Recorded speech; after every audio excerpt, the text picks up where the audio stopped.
What's happening, guys? She's back. The black truck is finally back on Australian soil. Now, I've been receiving a lot of comments over the past few weeks since everybody knew that it was back home in Australia.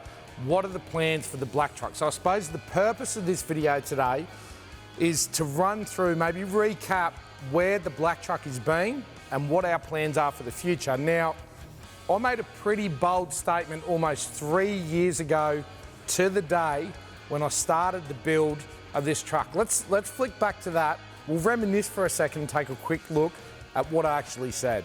We've built a few 79s for customers now, but this time we're really going to go over the top and show all the best gear that this country has to offer. Now, keep in mind, we're completely impartial to any brand, so everything that we put into this build, we're using it for a reason, because we think it's the best. This will be the best 79 series dual cab in this country. Make sure you watch all the videos and wait till you see this thing completed. All right, so at that time, I'll be honest with you, I didn't really know what I was doing, and not in the way of, I didn't know what I was doing when it came to building a truck. I didn't know what we were going to create with the black truck. The black truck has been one of the main things that has put Patriot campers on the map. And I think since then, there's been a lot happen in the industry around the 79 series. And there's been a lot of vehicles built in Australia that are just absolutely monumental, but I think there will only ever be one black truck. This is the vehicle that broke the internet and sent us into an absolute whirlwind down here in Australia when we launched it to the world. Now, looking back at that 3 years ago when we were doing the build videos, I couldn't believe the traction that the videos were getting and the international recognition that was starting to come through. And I think the peak for me was when we featured in Lufthansa magazine, a German airline magazine, done a full feature on the black truck, along with all of the other features that were happening around the world. And at that time, I think we knew we built something pretty special. One of the questions I get asked all the time is why the 79? At the time when I built the 79, I was driving a Chop 200 series.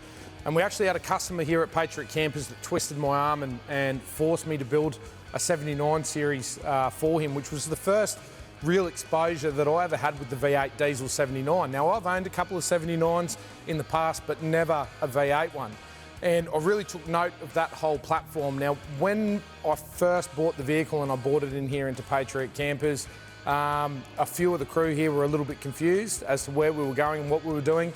At the end of the day, we were a camper trailer manufacturer. We weren't a company that had, I suppose, the resources to build a vehicle of this nature. But typically, I think like everything at Patriot Campers, it started off as a small project. You know, we'll just bring the 79 in and we'll put a tray on it, and the next thing you know, it just snowballed and got bigger and bigger. Now, it's definitely worth noting, at that time, that was prior to Patriot Games, you know, that wasn't even a thought in our mind. And all of the affiliations that we have with the brands that are still featured on this truck 3 years down the track are still the brands that I was running at that point in time. In fact, the only thing that has changed since we built the vehicle is the brand of tyres that we went with. And somewhere along the way, we upgraded the tyres in build 4.5, and we went to Mickey Thompson.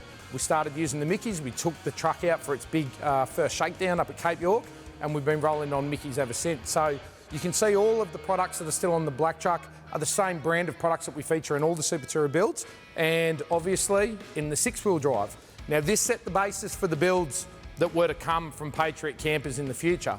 You know, the Superam, obviously the Mega 6, the P-Core Ranger. These were all platforms of vehicles that we wanted to play around with as we gained the experience of what we could do, looking at a complete left field perspective on how to build a touring vehicle.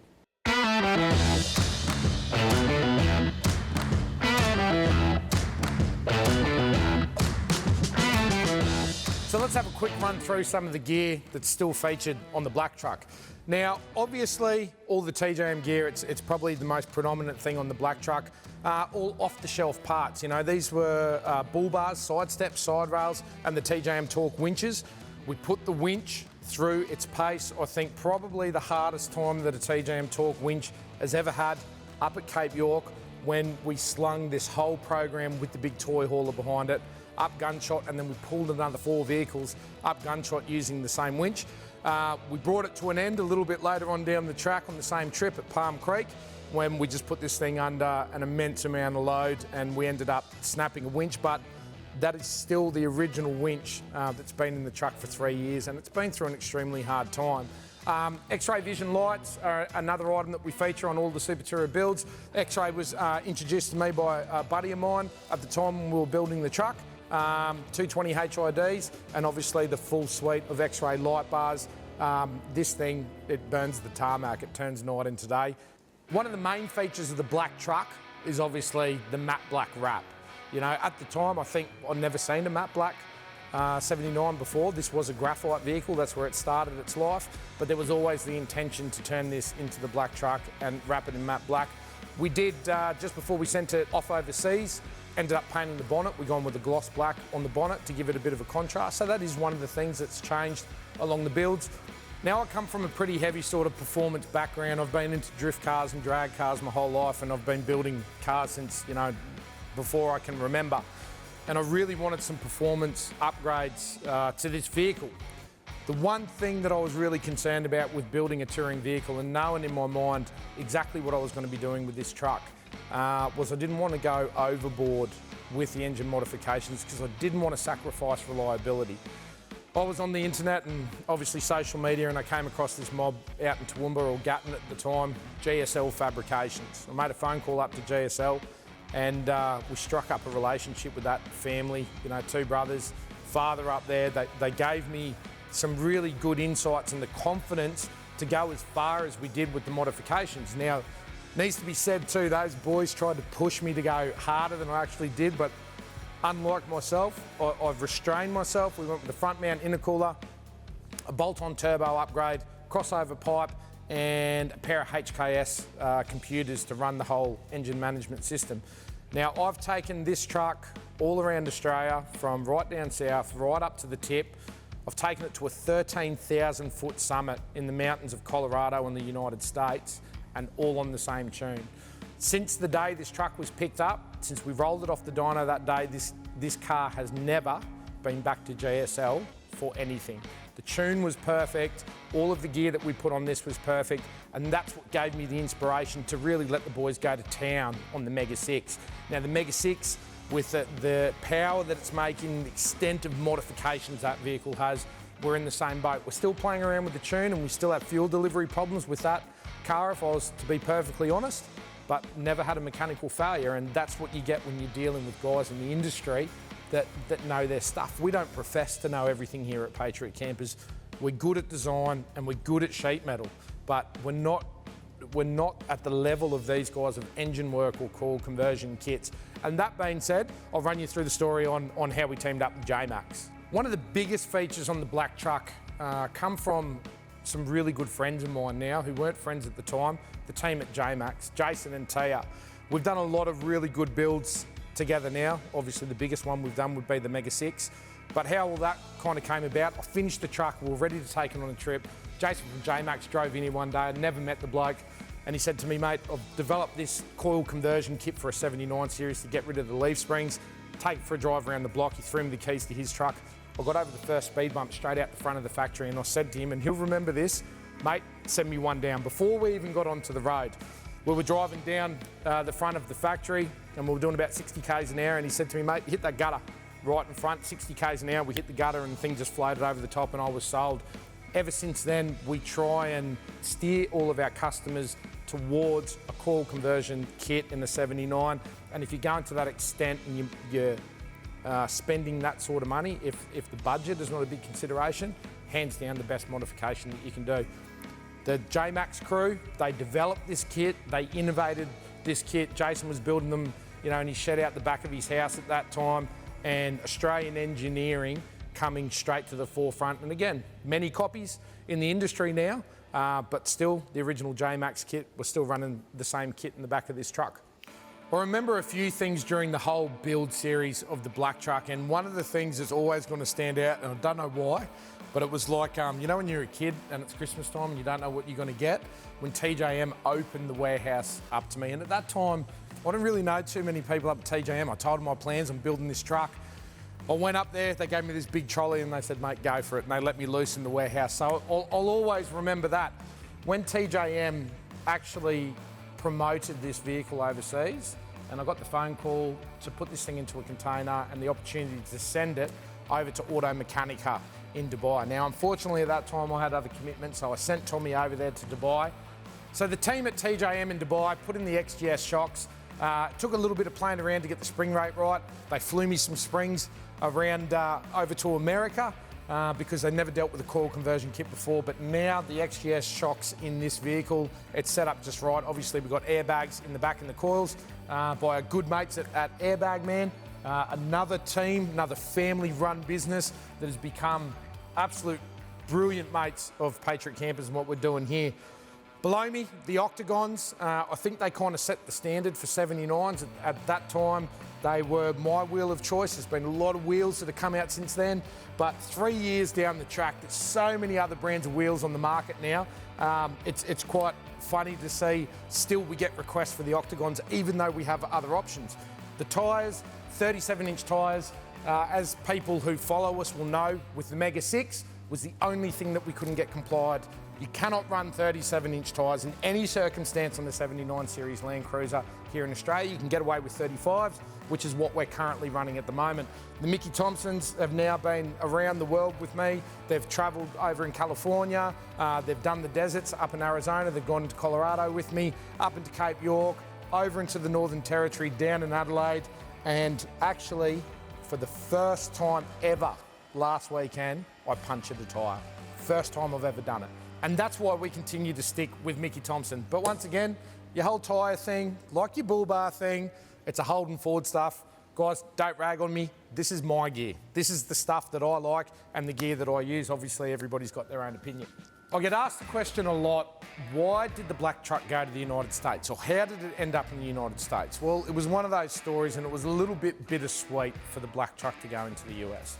We knew that we were going to be filming our second series of Patriot games, and the car was in Dubai with TJM. They had it packed back in the container, and we did actually have it booked to come back home. We were launching into the US at that stage, and it was actually my US dealer asked me, why don't you send the black truck over here? And it happened that quick, and we thought, look, you know what? Why not? We'll send it over to the US. So we decided to send the truck over there, and a hot tip for anybody who's going to send a car from the UAE into the United States that's big and black and looks very military, make sure you got all your paperwork in order. We actually ended up losing the truck to the US Customs for about 4 weeks. They stripped out the whole of the interior. I don't know what they thought we were hiding inside there, but they didn't actually find anything. It cost us a lot of money to get it out of Customs. We sent it up to Oklahoma to our US distributor, to Matt Green. The team over there put the truck back together. I flew in just after it arrived.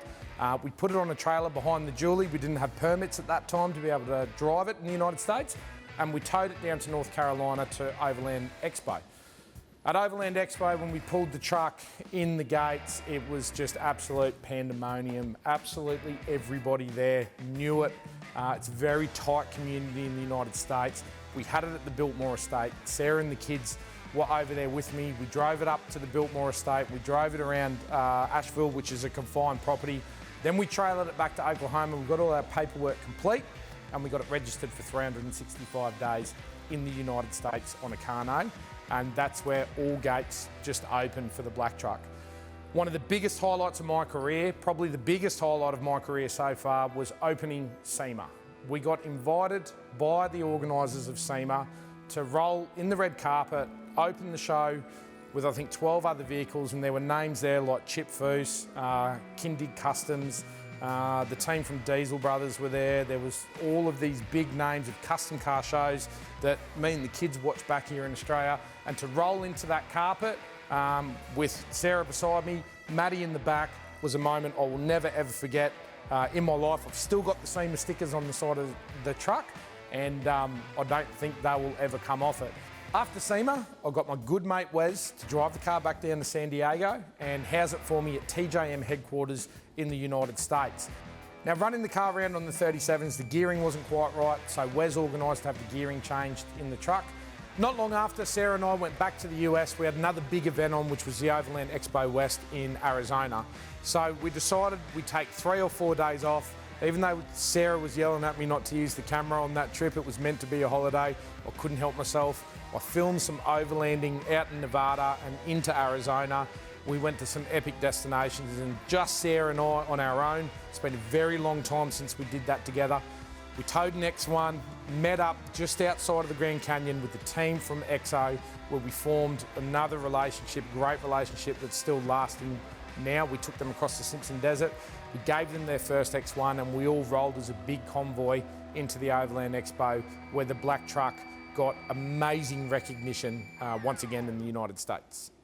Back at home, the team at Patriot Campers were left with a build, one of the biggest builds that we've done to date, which was the Ram truck. And again, like I said at the start of the video, this really set the standard of us wanting to play with different platforms. So the Ram was just launching here into Australia, and we decided to build a Ram Supertourer with everything that we learned over the past couple of years of building these vehicles. Now, while the team was putting that together, Sarah and I headed into Colorado. Matt Green from Exploration Outfitters came along with his Ram truck with the new P-Core body on the back that was being built at the same time as the one back in Australia, and we had our most epic adventure yet. We shot some of the best stuff that I think has been seen with the 79 series Land Cruiser, especially coming from Australia. We drove to a 13,000 foot summit just out of Array. We were in the snow. Sarah and I are not used to that sort of weather. I've never driven in the snow before. And that was just an amazing, amazing trip to be able to do it with the vehicle that really started it all. Now, as I've already said, sheet metal was definitely our forte, and it still is to this day. One of the most innovative things that obviously we did on the 79, and something that really made it stand out from the crowd with everything else that was on the market at that time, was the Supertourer tray and obviously the canopies. Now, at that time, I was doing a lot of hunting. I don't get out as much as I used to, and I wanted a truck that I could put the kids' dirt bikes on the back, I could take the dogs out for a run if I wanted to, or go for a long overlanding trip. And that's where we came up with the concept of the twin canopies. This has got a big vent behind it here, so we can still put our dogs in the back. We used all of the gear inside the canopy that we were really familiar with the builds of all of our camper trailers, and that's the Red Arc system. BMSs at that stage weren't a really big thing to fit into vehicles. People were doing it, but we fitted the Manager 30 to be able to control all of the inputs of power that we wanted. We got two big solar panels mounted on the roof of this truck, obviously 240 input. We've got a big inverter at the back. Again, at that time, we weren't making a TV show. Patriot Games wasn't even a thought, but that was a little bit more of convenience to be able to charge whatever gear that we wanted to charge. And the wiring system, coupled with the sheet metal, the design, and obviously more than anything, what stands out the most on all the P-Core systems is obviously the usability. That's something that you can't be trained on. It's something that you learn through education of doing this sort of stuff over and over again. We want to make it easy. We want the storage areas accessible, and that's where the canopies come from. The inquiries started coming through all of the build videos, and we ended up creating a department here at Patriot Campers just to build unique, specialised vehicles for the person that wanted the turnkey solution from a company that had the experience to be able to couple all of that together and bring that to the market. And that's where the Supertourer range came from, which is now evolved into P-Core. Really big feature of the black truck when we built it is definitely the interior. Now, we've done everything that you needed. We didn't go overboard like we did in the Megatourer, and nothing that you didn't. Now, the interior of the black truck features probably really 2 or 3 key items. Number one, I cannot stand junk all over my dash. I want everything where it needs to be, and definitely for a touring vehicle or off-road vehicle, you don't want stuff coming off the dash and pouring at you. And I said that, I think, in the original build video. Everything has really stood the test of time. I've got all the controls in front of me that I need. I've got my Red Arc gauges, I've got my airbag controls, I've got 2 HEMA HX1s. The one at the top is running my rear cameras so I can see what the trailer's doing and also when I'm backing up. I've got a really good Fusion stereo in this truck. We sound deadened the vehicle at the time when we built it as well. And another feature that we put in here was some, what's up? Hey, you made it. You're a little bit late. We're almost finished the video, it's almost done. Yeah? Yeah. Well, it's just better to get in there than not get in there at all. I don't know what that means, but I'm sure it makes sense in your head. Let me finish the interior. So Where was I? Sound deadening. We've done the sound deadening in the truck to really take that agricultural feel away from the 79, make it a little bit more quiet in here. Behind the back seat, we went to town and done something that nobody did before. The BMS is in there. We've got some lighting in there, our amplifiers, and everything is exactly where it needs to be. Fuses are all accessible. GME radio over the top. I've got a slave for my Manager 30 for my Red Arc system here, so I can see exactly what's going on with the power in the back. Now, this is the reason that I wanted you to hear. I think the number one memory I have in this truck, yeah? Yep. Sorry, Christian, has got to be with Ashton. That recovery at Cape York, when you winch yourself out under my direction, That was awesome. in the first season of Patriot Games, that's something I'll remember forever. And this is one of the things with a vehicle like this, and this is why this truck is going to stay in the family. We've sold the Superam. Who knows what's going to happen with the Mega 6, but this car belongs to you two. You two already know that, right? Yeah. So when the boys come of age, this will be the vehicle they'll use when they're touring. And like I said, it's funny, you get a little bit sentimental with a vehicle. It's weird. I can still remember when I was a kid, when I was their age, my old man's Datsun. I remember his ute, and I remember going up to work with him on a Saturday morning, and I still remember everything about that car. But this is going to be the same with this truck. When we drove up to Cape York, that trip, the first shakedown of this, That was good. that's going to be something you boys are going to remember forever, eh? Oh, And then you'll have memories with it, and then hopefully your kids will have memories with it, and all the rest of it. Yeah. So this truck belongs to you. Another really epic part of that trip, you remember the mega bogging? Yep. That was interesting. Did you think we were going to lose the black truck that day? Definitely. Like it was either going to get swallowed by Cape York or it was going to end up on its roof. Yeah, definitely. But the funny thing is, 2 weekends ago, I arrived back from America. The boys met me down in Mudgee in New South Wales. The Camper Trailer of the Year again. The black truck featured in our 2016 win of Camper Trailer of the Year, and we took it back this year. Me and your mum almost put it on its roof. You've seen the footage, haven't you? Yep. That's the first time I've ever heard Sarah squeal inside of a car with me. She's normally used to what I do. So there's only one more thing left to decide, and that's the reason I wanted you two here today. Is it time for the black truck to get a facelift? We've got all the new P-Core gear out now.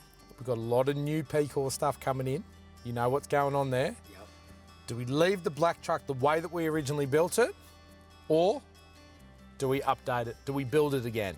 Leave it exactly how it is. Like, as you said, this car is so sentimental to us. Every single bit on this car has been through hell with us, so why change it? What do you reckon? I personally think that this thing needs a new facelift to give it like the new, tougher look that all the new Super Tours have. And that's exactly what I'm struggling with. So here's what we're going to do. We're going to throw it out to our fans. The 75,000 strong we have currently on YouTube. We're going to let you guys decide. We're going to put a poll on YouTube, or you can put it in the comments below. Do we update the black truck? Do we give it a facelift? The black truck is back in Australia now. It's back in black. It's here for good, and it's going to stay looking this way. But do we update it or not for season 3 of Patriot Games? And we've got some very, very big plans with this vehicle for season 3 of Patriot Games. All right, so we'll throw it out to you guys to decide. Time to roll out. Let's go for a cruise. Yeah. Yeah? Let's go. Let's roll.